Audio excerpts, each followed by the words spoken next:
కింద పడి రెడ్డుతోని లైన్ రాస్తుంది. రాజ్యాధికారాన్ని అందుకోలేని కులం క్రమంగా బలహీనమై చివరికి అంతరించిపోతుందని రాస్తుంది. ఇది వాస్తవమే కాబోతుందేమో అని నాకైతే అనిపిస్తుంది.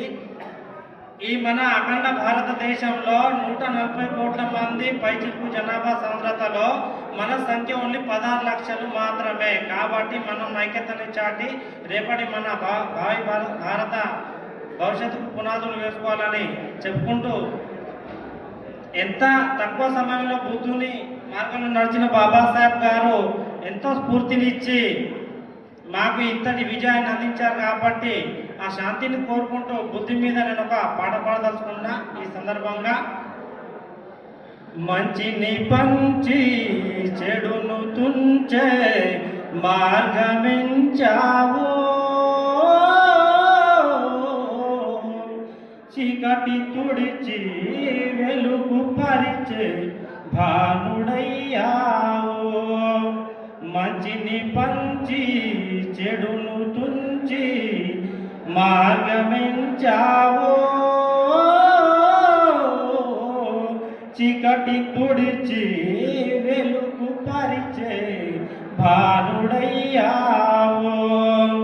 గౌతమా గౌతమా సకల జీవుల హితమా, బౌద్ధమా బౌద్ధమా బుద్ధి జీవుల హితమా.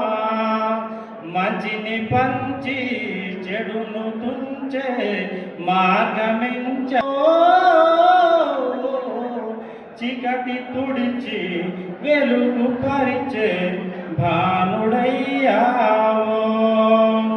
గౌతమా గౌతమా సకల జీవుల హితమా.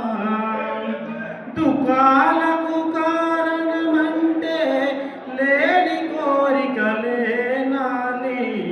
మూఢనమ్మకాల నీడల బ్రతకవద్దు అని.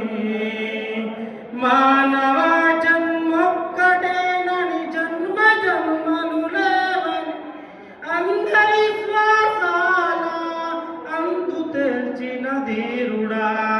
గౌతమా గౌతమా సకల జీవుల హితమా.